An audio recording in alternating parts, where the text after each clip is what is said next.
The galaxy was quiet that morning, too quiet. Beyond the orbit of Jupiter, a small diplomatic ship floated in the emptiness of space. It carried only one human passenger, an old man wrapped in a simple gray uniform sitting quietly by the observation window. He looked out at the distant stars as if he had seen them 1,000 times before, the light reflected in his eyes showing both wisdom and exhaustion. He had lived long enough to know that peace between Earth and the Galactic Council was fragile, like thin glass ready to break at any moment. The old man wasn't a soldier anymore. He had once served Earth when the world was still learning to stand again after centuries of chaos. Now he was a representative, a bridge between humans and the powerful civilizations of the galaxy. His mission was simple on paper: attend a peace meeting with the Galactic Council and discuss the growing tension along the trade routes. But deep inside, he knew this meeting wasn't really about peace. It was a test of how much Earth could be humiliated before it finally broke. As the ship entered Council space, the view changed from the cold darkness of space to a glowing sea of stations and fleets. The Galactic Council's world, called Verelion Prime, looked like a living city in the stars. Massive towers rose above the clouds and light rings circled the planet like halos. It was a place built by hundreds of species, all united under the Council's rule, a symbol of power and pride. To them, Earth was just a small planet on the edge of the galaxy, struggling to keep up. When the ship landed, guards were already waiting. Their armor gleamed with metallic light and their faces were hidden behind masks that showed no emotion. Without a single greeting, they surrounded the old man and ordered him to follow. He did not resist. He had known this might happen. For him, it wasn't fear that guided his steps, it was purpose. The walk through the Council's corridors felt endless. The walls were lined with banners of alien symbols, each representing a powerful race that stood behind the Council's authority. Holographic screens displayed news of trade, conquests, and celebrations. Not a single word mentioned Earth. To them, humanity was unimportant, a minor world that barely deserved to be mentioned. The guards stopped before a large metallic door. It opened slowly with a deep hum, revealing the grand chamber of the Galactic Council. Inside, dozens of alien leaders sat in curved seats that surrounded a circular stage. At the center was a high platform, and on it the consul himself. He was tall, his skin pale silver and his eyes glowed faintly blue. He didn't look cruel, but there was something in his gaze, the kind of calm arrogance that comes from knowing you have power no one else can challenge. The old man was led to the center of the room. His steps were slow, his body slightly bent with age, but his eyes were steady. The consul leaned forward, studying him as if inspecting an artifact. "So," the consul said in a voice that echoed through the hall, "this is the representative of Earth, the great human race that once promised progress and unity. How disappointing." The audience chuckled, soft at first, then louder. The old man said nothing. He simply stood facing the consul without expression. His silence seemed to bother them. They wanted to see fear, or at least weakness, but he gave them neither. The consul rose from his seat and began to walk slowly around the platform. "Do you know," he said, "why the Council allowed Earth to join our trade routes? It wasn't because of strength. It was out of pity. Your world was broken, your people scattered. We gave you aid. We gave you access to technology. And how did you repay us? By refusing to obey our laws." He smiled faintly, a sharp, cold smile. "Your people still believe they are equal to us." A soft murmur spread through the chamber. Some alien representatives laughed, others nodded. The consul turned toward the old man. "Tell me, Elder, what does your world have to offer now? You have no fleet that can challenge ours, no weapons that can match our power. You are nothing more than a memory of what once was." The old man's hands rested at his sides. He could feel his heart beating slowly, but his expression never changed. He had faced worse in his lifetime: hunger, loss, and the long silence of a dying planet. Compared to those days, this was nothing. He finally spoke, his voice calm and steady. "Earth has given enough, more than you will ever understand." The chamber fell slightly quiet. The consul raised an eyebrow, amused by the courage in the old man's tone. "Given enough?" he said, circling him like a predator. "You gave us your minerals, your labor, your desperate need for attention. And yet you think that means strength?" His voice grew louder. "No, it means dependence." He leaned close, his metallic eyes inches from the old man's face. "You are a species that should have faded long ago, and yet here you stand, still pretending to matter." There was laughter again. The sound echoed painfully through the hall. Still, the old man remained silent. His face was calm, his eyes thoughtful, as if he was seeing something beyond the walls of that chamber. Maybe Earth, maybe its people, maybe the children who still looked up at the stars believing in hope. The consul grew impatient. He wanted to break that silence. He wanted the old man to plead, to admit defeat. But the old man gave him nothing. Only quiet, only dignity. The consul turned to the council members. "See this? This is why humans can never rule themselves. They are stubborn, emotional, and fragile. They cling to old ideas like honor and freedom, ideas that have no place in the galaxy of today." One of the alien delegates laughed loudly. Another whispered something cruel in a language the old man didn't understand, but he could feel the intent. The guards smirked beneath their masks. They all saw him as a joke, a weak, broken representative of a dying world. And yet, deep inside that frail body, there was something burning. Not anger, but memory. The old man remembered the world before the council. The cities rising from the ashes, the unity forged in hardship, the way humans learned to rebuild again and again no matter how many times they were broken. He remembered the sound of rockets launching, the dreams of children who wanted to reach the stars, and the promise that humanity would never be anyone's servant. He looked up again at the consul. The light reflected off the metal walls behind him, and for a moment it seemed as though the stars themselves were watching. The consul continued to mock him, talking about Earth's failures, its lack of progress, its weakness. But the old man wasn't listening anymore. He was thinking of home, of oceans, of forests, of people who never gave up even when they had nothing left. The guards moved closer, ready to escort him away, but the old man raised his hand gently. "You talk too much," he said softly. The consul stopped mid-sentence, surprised by the interruption. The room went silent again. The old man took a slow breath. "You think you understand humanity," he said, "but you only see what you want to see. You see weakness where there is patience. You see surrender where there is restraint. You think we are broken because we choose peace." His voice was quiet, but it carried across the hall. "But one day when you push too far, you will see what Earth truly is." For a brief moment, no one spoke. The consul blinked, unsure whether to laugh or take the words seriously. Then, as if to break the tension, he chuckled. "An old man's warning," he said mockingly. "Perhaps the last words of your people." He turned away, signaling to the guards to remove the human. But as they took him by the arms, the old man whispered to himself, "The stars will remember." His tone wasn't of threat, but of quiet certainty.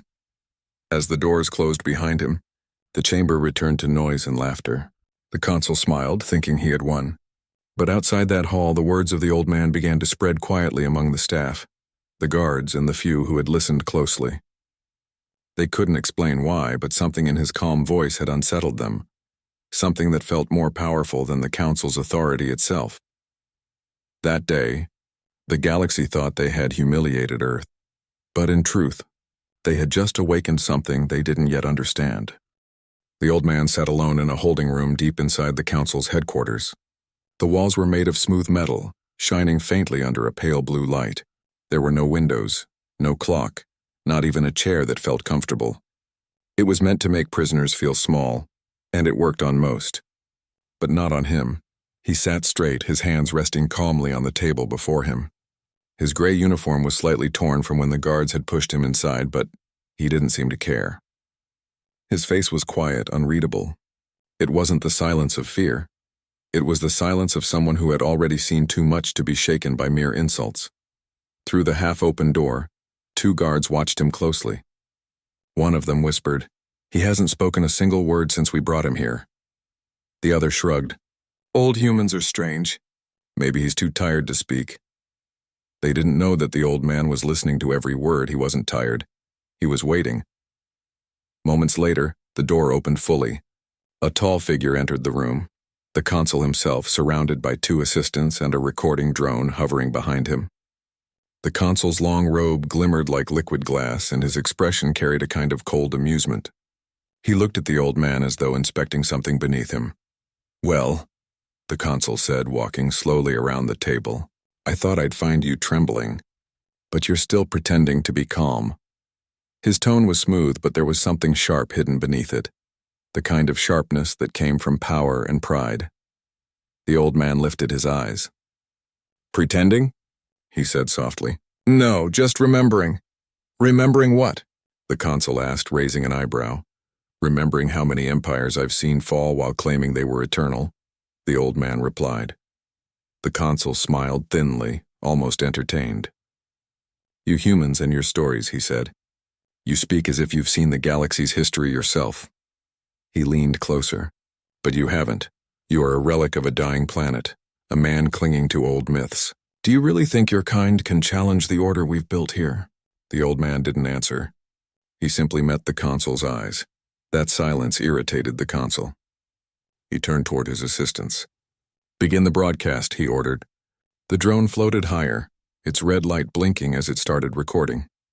Let the galaxy see what becomes of those who defy the council. He faced the old man again. We will show your people this recording. Maybe then they'll understand their place beneath us. The drone's lens focused tightly on the old man's face. The consul began his speech, pacing dramatically in front of him. Behold the so-called representative of Earth, the consul said, a planet that still dreams of being important. A world that once tried to act brave but in truth hides behind its fear. This old man stands here not as a leader, but as proof that humanity has nothing left. He paused, turning to face the old man again. Tell me, Elder, what do you say to that? Speak, so the galaxy can hear how humans defend their pride. The old man looked straight at the camera for a long moment. The whole room waited, and then he said quietly, Pride is not what you think it is. The consul laughed loudly. Oh, then tell us, what is pride to a dying race? The old man's expression softened, almost sad. Pride is not shouting about power, he said. It's not showing off fleets or weapons. Pride is when a man can look at his scars and still stand straight.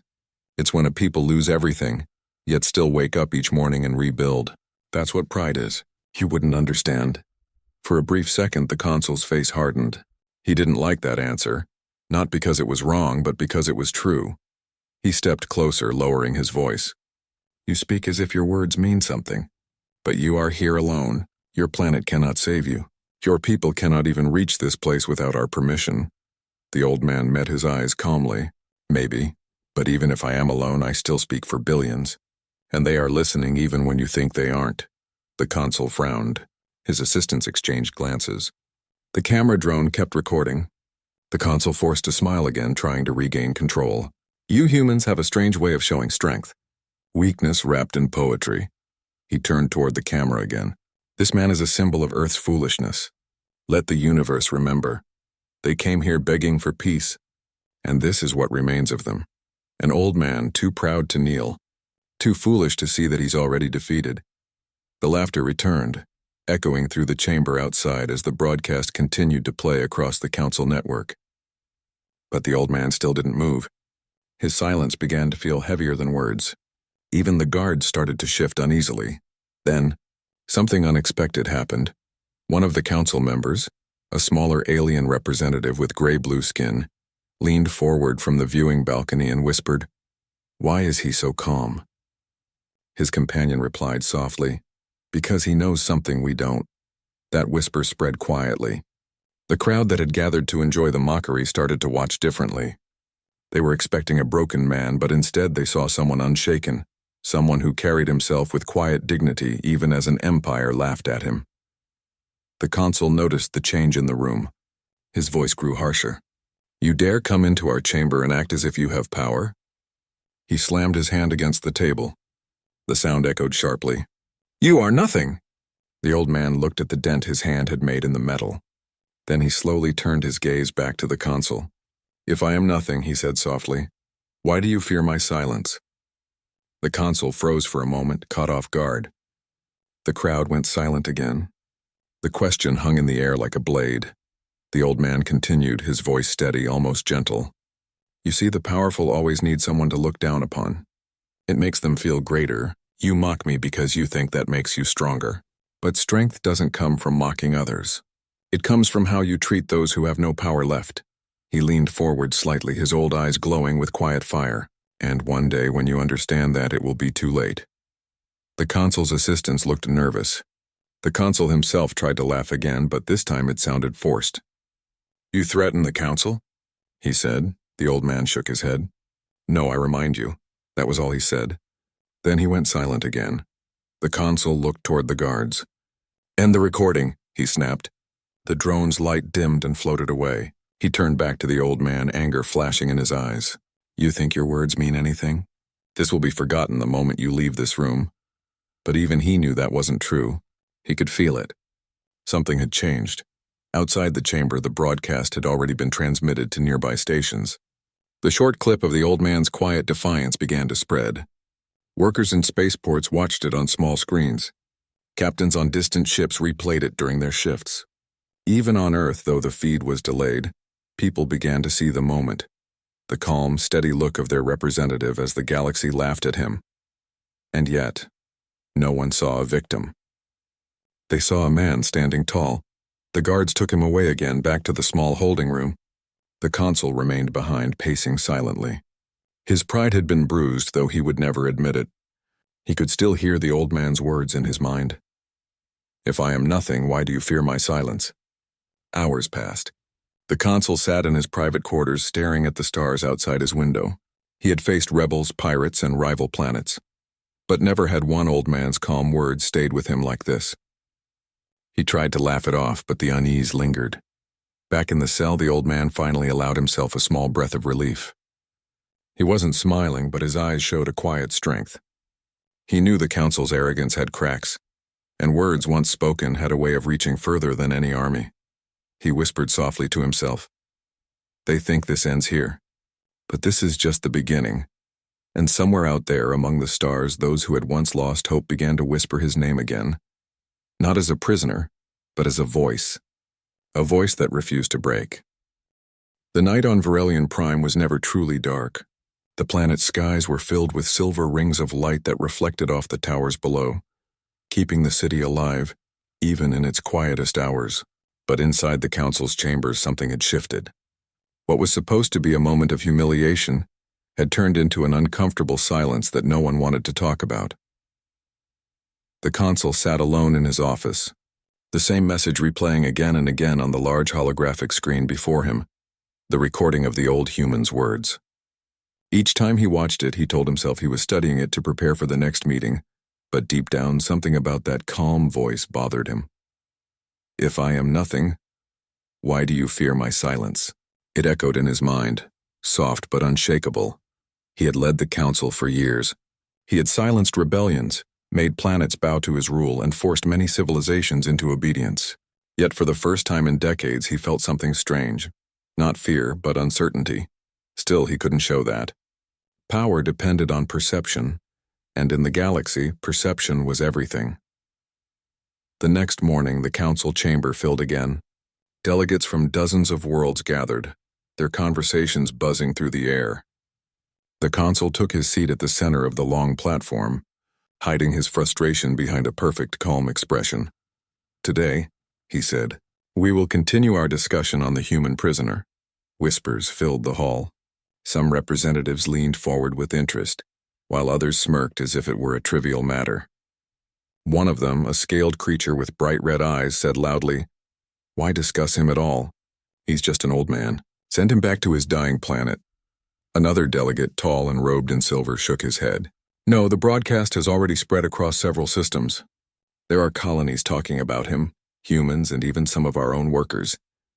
They're calling him the Silent Man of Earth." The consul's jaw tightened slightly. "It's just a story," he said. "Stories fade." But even he didn't sound fully convinced. As the meeting continued, the old man sat quietly in his small cell, unaware of the conversations happening above him. A single beam of soft light came from the ceiling, lighting the room in a dim glow.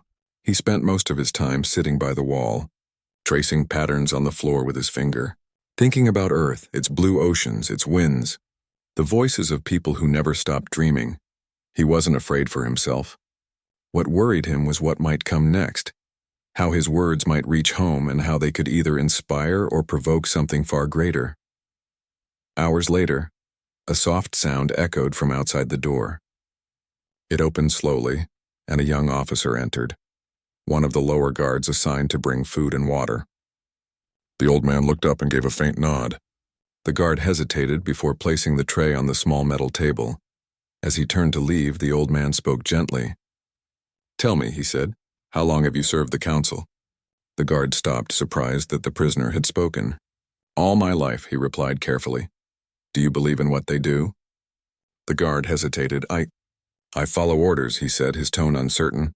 The old man smiled slightly. "That's not the same thing as believing." The guard looked at him, unsure how to respond. "You're brave to speak like this," he finally said. "I'm too old to be afraid," the old man answered softly. "And you're too young to stop asking questions." The guard left quickly, but his heart felt heavy. He had never heard anyone speak to him like that, not with anger, but with quiet understanding. Back in the main chamber, tension grew. Reports were coming in from several council-controlled stations, small protests, banners appearing overnight, whispers of workers refusing to salute the council flag. None of it was violent, but it was spreading faster than expected. And strangely, in every message, there was one phrase repeated again and again: "You want war, we will give you war." The consul slammed his hand against the table in frustration when he saw the reports. "He hasn't even said that yet," he shouted. One of his aides replied nervously, "No, sir." But people are beginning to imagine he did. That was even worse. The old man didn't need an army. He didn't need ships or weapons. His calmness had become its own kind of weapon, a story the galaxy had already begun to believe. Meanwhile, in his cell, the old man could hear distant murmurs from the guards outside. He knew something was changing. He could feel it in the air, a kind of restlessness, the way people act when they start to question what they've always accepted. That night, the consul decided to confront him again. The heavy doors opened with a deep hum, and the consul entered, his face hard but his eyes tired. "Do you know what your silence has done?" he asked. The old man didn't reply. The consul continued, pacing slowly. "There are colonies refusing to send resources. There are whispers in the mining stations. Even my own officers are beginning to speak your words." He stopped, leaning forward. "Tell me, what do you want? What is your plan?" The old man lifted his head. His voice was calm as ever. "I have no plan. I just spoke the truth." "The truth?" the consul said bitterly. "Your truth is causing chaos." The old man looked at him quietly. "Then maybe your order was never real." For a moment they stared at each other in silence. The consul's breath grew heavier. He wanted to yell, to show his power, but something inside him stopped him. Because deep down he knew the man in front of him was right. The consul tried to recover his authority. "You think Earth can stand against us?" he asked. "You have no armies, no fleets, no power." The old man's voice was low but firm. "Power doesn't always look like what you expect." The consul frowned. "Are you threatening me?" "No," said the old man. "I'm reminding you that when you take away a person's dignity, you leave them with only one thing: the will to fight back." The consul stepped closer. "And who will fight for you? The weak humans on your dying world?" The old man didn't answer. He simply looked up, his eyes calm and sharp at the same time. "You'll find out soon enough." The consul stared at him for a long moment, then turned sharply and left the room. When he returned to his office, he could hear distant thunder outside. It wasn't real thunder. Varelian Prime had artificial weather, but the sound made him uneasy. It reminded him of storms, of something powerful building just out of sight. In the following days, the whispers turned into waves. On Earth, people began to gather in cities, not in anger, but in unity. They replayed the old man's calm defiance on screens across continents. Teachers spoke about him in classrooms. Workers painted his words on walls. "You want war? We will give you war" became a message of strength, not aggression, a promise that they would never again be humiliated. Even in faraway colonies, humans who had once lived quietly under council rule began to organize. Some sent coded messages back to Earth. Others simply refused to obey orders. The consul held meeting after meeting, trying to control the narrative, but it was too late. A single moment of quiet dignity had turned into a storm of pride and unity. The galaxy that once laughed at Earth was now beginning to pay attention. Back in his cell, the old man could hear the distant hum of communication signals. He knew that his people were awake now. He had no idea how far his words had spread, but he didn't need to know. He simply closed his eyes and whispered softly, "Now they remember who they are." Outside, on the surface of the Council's planet, a faint wind blew across the metallic plains. It carried the sound of distant machines, voices, and somewhere far away, the echo of something new, the sound of change. The Consul watched the stars from his balcony that night, uneasy. For the first time in years, he felt small. He thought of the old man's quiet eyes and the way they had looked straight through him, as if they could see the future. He whispered to himself, "He's just one man. How can one man cause this much trouble?" But deep down he already knew the answer, because one voice, spoken with truth, could reach further than an army ever could. And as he turned away from the stars, the old man sat in his cell, still silent, still calm. The guards who passed him no longer saw a prisoner. They saw a symbol, the face of a world that would no longer bow. The large hall of the Galactic Council was filled with silence that day. The air felt heavy, almost electric, as the elderly human stood before the tall alien consul. Bright light from the crystal walls reflected on the polished floor, making it look like the ground itself was glowing. Around the chamber, hundreds of alien representatives sat quietly, their eyes fixed on the old man who had not spoken a single word since his capture. Cameras from every corner of the galaxy were broadcasting the scene live, and billions of beings were watching. Some expected a desperate plea for mercy, others expected fear. But all they saw was calmness, the kind of calm that only comes from someone who has seen too much of life to be shaken anymore. The consul, tall and proud, walked closer to him. His tone was full of arrogance and mockery as he said, "So this is the human they sent to represent Earth? This frail creature who can barely stand?" His voice echoed through the hall, followed by laughter from some of the council members. It was cruel laughter, sharp and cold, the kind that tries to crush another's spirit. But the old man didn't move. His hands were still bound, but his eyes, calm and steady, met the consul's without fear. For a long time the consul circled around him like a predator enjoying its moment of dominance. "Tell me," he said, leaning in closer, "does your dying planet still believe it has power? Do your people still dream of being equal to us? You are a broken race clinging to memories of your past." Still, there was no answer. The man's silence started to unsettle even the consul. He wasn't used to being ignored. Normally his victims begged, shouted, or cried. But this old human didn't even blink. He just kept looking at the consul, his expression calm yet filled with something the consul couldn't understand. It wasn't anger. It wasn't fear. It was conviction. The consul smirked again. "I see. You think your silence makes you strong, but you are mistaken. It makes you look even smaller." He raised his voice now, speaking to the council around him. "Let the galaxy see what Earth has become, weak, silent, and pitiful. A world that sends its elders to do the job of warriors." More laughter followed. The old man's breathing grew heavier. His back was bent, but his eyes stayed locked on the consul's face. Somewhere inside, a quiet storm was forming. He wasn't angry for himself. He was angry for what the consul said about Earth, about the people who had sacrificed everything for peace, only to be called weak. His silence wasn't fear. It was control. After a few moments, the consul walked closer and leaned in until his cold, metallic breath almost touched the man's face. "Your people are finished," he whispered, loud enough for the cameras to pick up. "Earth has no army, no strength, and no place in the new order. You should be grateful we even allow you to exist." The hall went quiet again. Every camera zoomed in, waiting for the old man's reaction. The moment felt frozen in time. And then slowly the man lifted his head. His voice was low, tired but firm, the kind of voice that carried the weight of truth. "You think we are finished," he said softly, "because you see only what is in front of you. You see our scars, not our strength. You see our silence, not our patience." The consul tilted his head, slightly amused. "And what do you plan to do? Threaten us with words?" The old man looked at him directly, and for the first time since his capture, a faint smile appeared on his face. His next words were not shouted. They were calm, almost gentle, but they hit harder than any weapon could. "You want war?" he said, his eyes never leaving the consul's. "We will give you war." The words echoed through the hall, bouncing off the glass walls like a pulse of energy. The consul froze. The council members who had been laughing seconds ago fell completely silent. Even the guards stopped moving. There was something in his tone, not a threat but a promise. A quiet, certain promise from a man who had nothing to prove yet everything to represent. The consul blinked, trying to shake off the unease that crept up his spine. "You?" he said with a forced laugh. "You have no ships, no armies. Earth is broken." But the old man just stood there, calm and steady.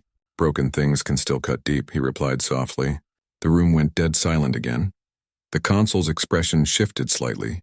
He wasn't used to losing control of a room, but right now, everyone's focus was on the old human.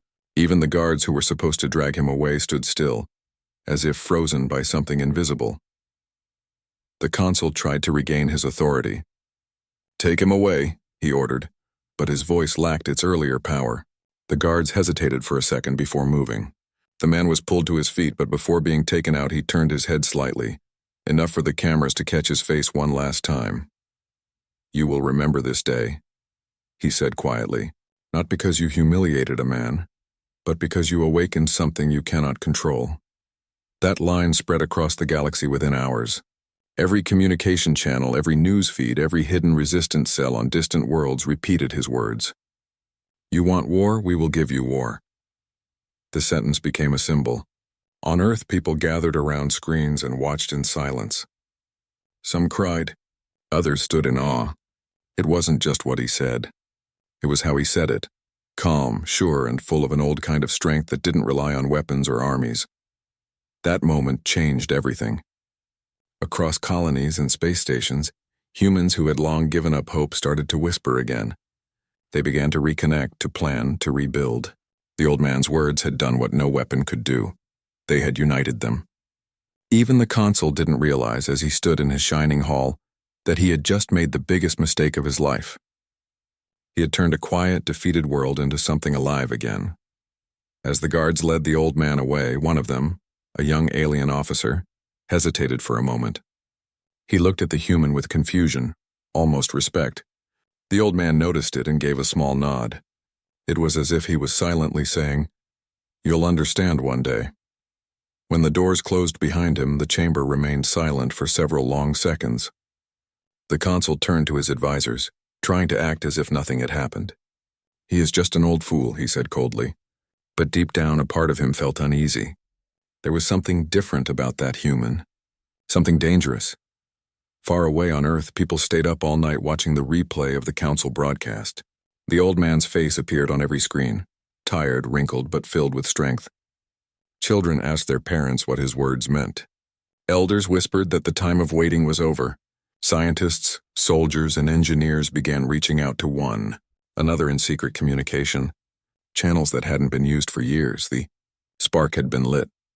One voice had done what entire governments couldn't. It had given people a reason to believe again. And though the galaxy didn't yet know it, the quiet, trembling voice of one old man had just declared the beginning of something far greater than war. He had reminded humanity of who they were.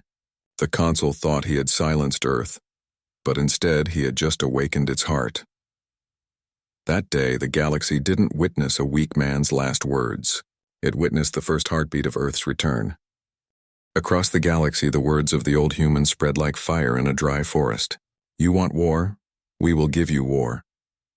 Every planet, every outpost, every broadcast network replayed that single sentence again and again. At first, the Galactic Consul laughed.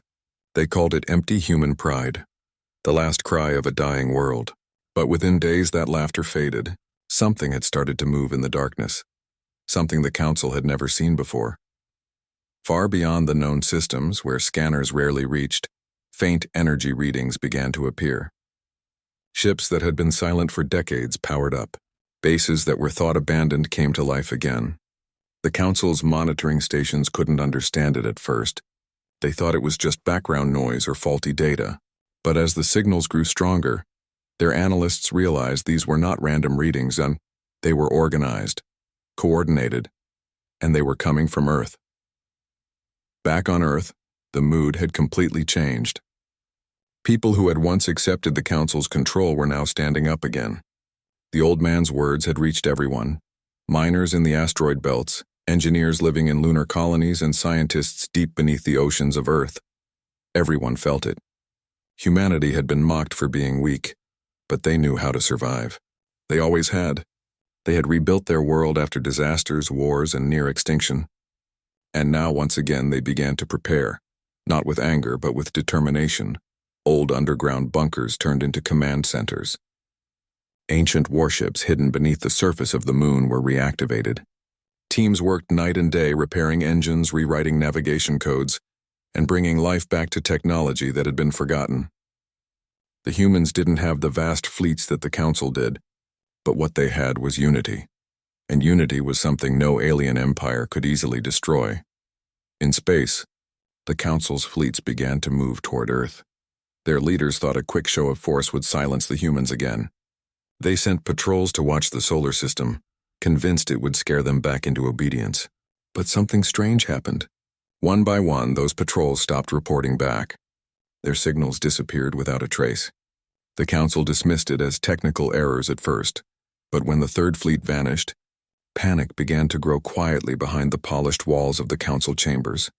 The truth was far beyond what they imagined. For years, humans had been quietly preparing, building in shadows where the Council never looked. They had formed alliances with smaller alien species that the Council had ignored or oppressed. Together they had built a silent network, connected by trust and a shared dream of freedom. While the Consul had been busy mocking an old man, the rest of humanity had been busy becoming something far more powerful than anyone believed. In secret, near the edge of the solar system, a massive structure floated, the human defense grid. It wasn't just a shield. It was a living fortress powered by energy, pulled directly from the sun. Hidden within it were hundreds of ships, their hulls coated with light-bending materials that made them invisible to scanners. These ships were unlike anything the Council had seen. They weren't made for conquest. They were made for survival, built by people who understood what it meant to fight with everything on the line. When the Council's main fleet entered Earth's orbit, expecting no resistance, the skies lit up, not from explosions but from energy. Bright lines of power running across the atmosphere as the defense grid activated for the first time. The fleet's systems went haywire. Their ships lost navigation, weapons froze, and communication failed. Within minutes, their most advanced vessels were rendered helpless. They had underestimated Earth's intelligence, its ability to adapt, and its will to fight back. The Consul, watching from his grand chamber, could not believe what he was seeing. The humans had not only defended their world, they had done it with technology the Council didn't even know existed. Every attempt to overpower them failed. Missiles disappeared mid-flight. Drones shut down before reaching orbit. The Council had power, but Earth had something stronger: strategy, unity, and a cause worth protecting. But while the galaxy watched in awe, something even more powerful was happening on the ground. Ordinary people came together in ways that hadn't been seen in centuries. Farmers shared food with soldiers. Scientists worked with pilots. Families opened their homes to refugees from colonies under attack. There were no borders anymore, only one shared purpose: to defend humanity's right to exist. The old man who had spoken those famous words was nowhere to be found. Some said he was dead. Others said he was alive and hidden in one of the command centers, guiding humanity's return in silence. But his voice lived in every person who fought, in every message sent across space. You want war? We will give you war. It wasn't a cry for violence, and it was a declaration that humans would never kneel again. The Council tried everything. They cut off trade, blocked communication, and sent spies to sabotage Earth's defenses. But the humans had learned from the past. They didn't rely on one leader or one system. Every colony, every base, every station could stand alone if needed. If one fell, others would rise to take its place. It was a living network, impossible to destroy completely. And as the days turned into weeks, the Council began to lose more than battles. They began to lose control. Other species who had once served under them started to question their rule.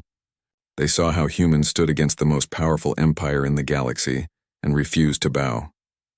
Whispers of rebellion started to spread on other worlds.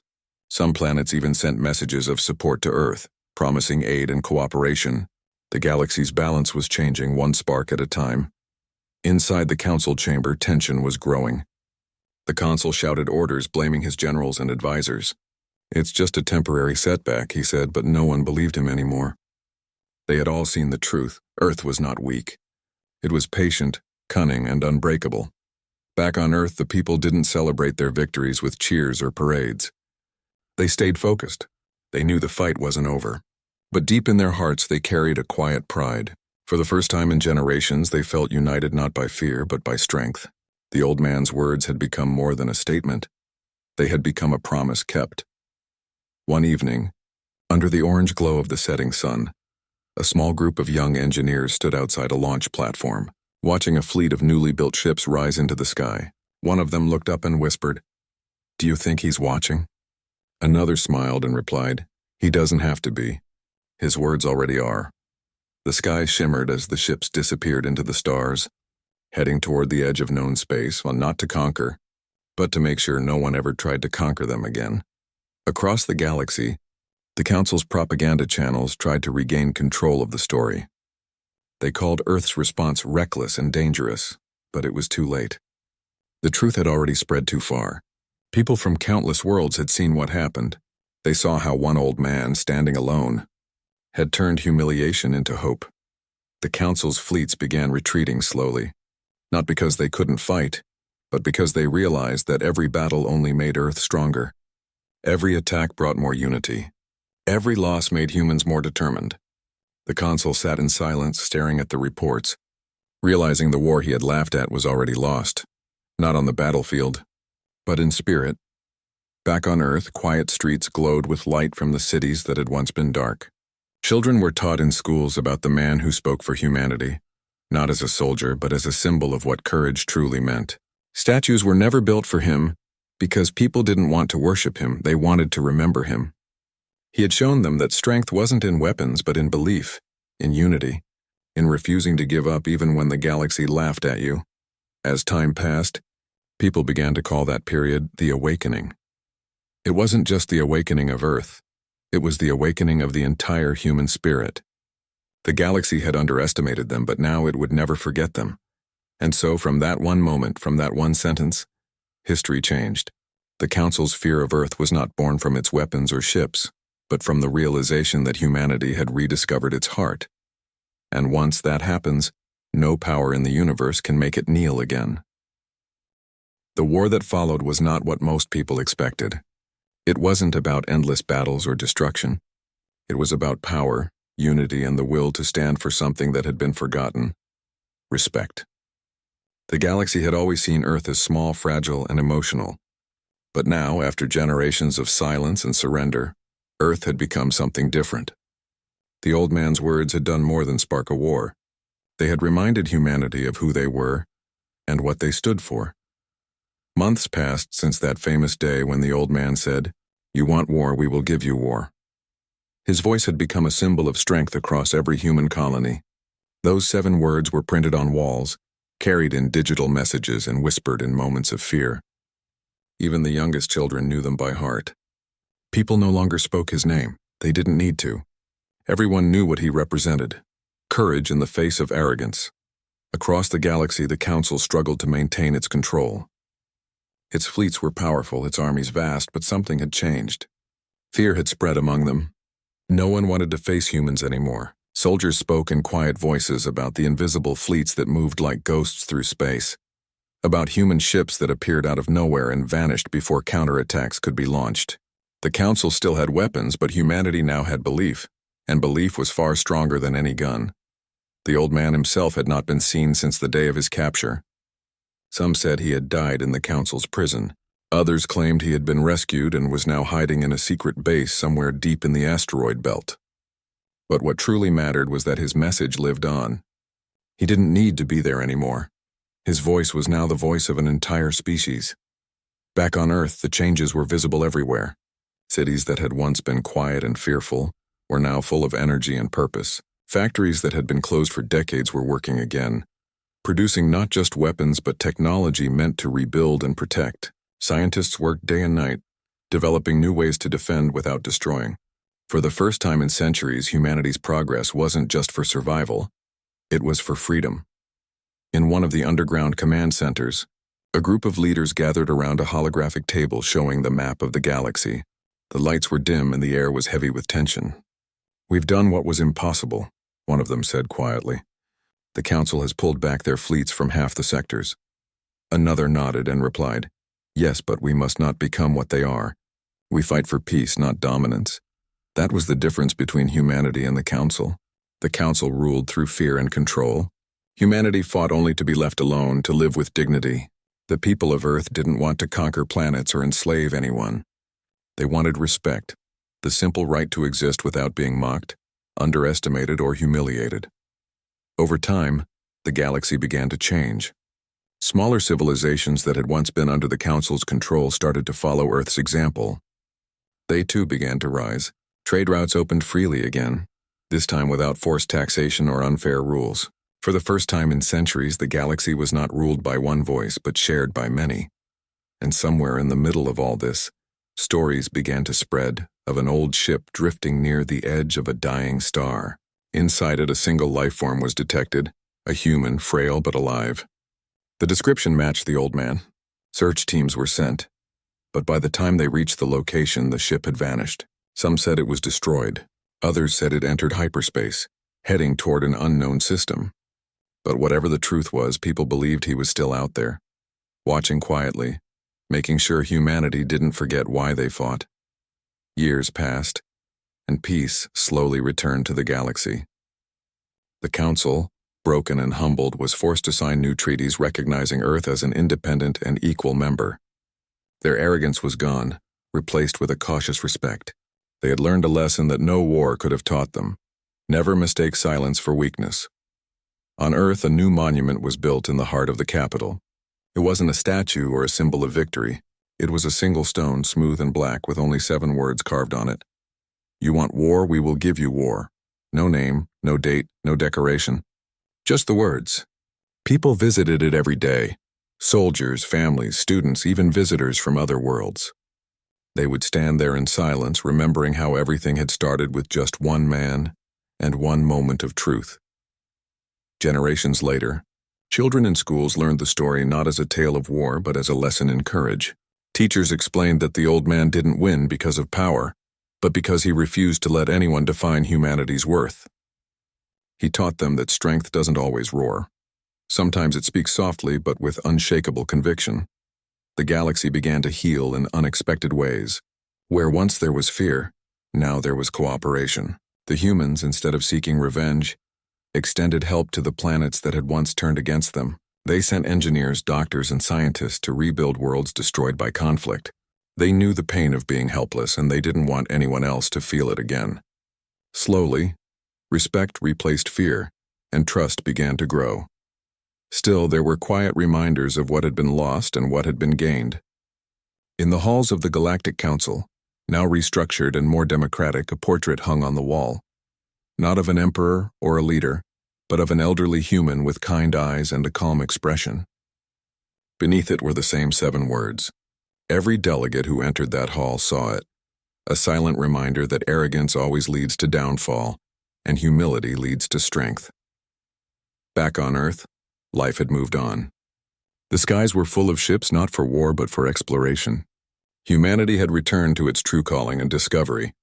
They traveled beyond known space, not as conquerors but as learners, carrying with them the lessons of their past. In every new world they visited, they shared the same story, about an old man who once stood alone and reminded the universe what it means to have dignity. Late at night, when the stars shone brightly, some people claimed they could still hear his voice carried through the radio waves, faint, distant, and full of peace. "Never bow your head," it seemed to say. Not in pride, but in truth. The story of that moment became more than history. It became a guide. Whenever humanity faced hard times again, when disagreements rose, when greed tried to take over, people would return to those words and remember what they stood for. And so, the legend lived on, not as a story of violence or revenge, but as a story of awakening. The old man didn't start a war. He started a realization that silence is not surrender and peace is not weakness. He showed the world that even in the darkest hour, one voice can light the path for an entire species. In the end, no one knew where he went or if he was still alive. But maybe that was the point. He didn't need to be seen to be remembered. His message had become eternal, carried in the hearts of those who heard it. Generations later, when explorers from Earth reached the far edge of the galaxy, they discovered a small stone marker floating in space engraved with the same words. No one knew who placed it there or when, but when they saw it, they understood. It was a message not just for humans, but for every being who would ever doubt their own strength. A reminder that true power doesn't come from domination, but from the courage to stand tall, even when you are alone. And as the stars glowed softly around that silent stone, it was clear that the legacy of the old man, the one who stood against a galaxy, one would never fade. His story had become part of the universe itself, carried forever in the quiet heartbeat of humanity.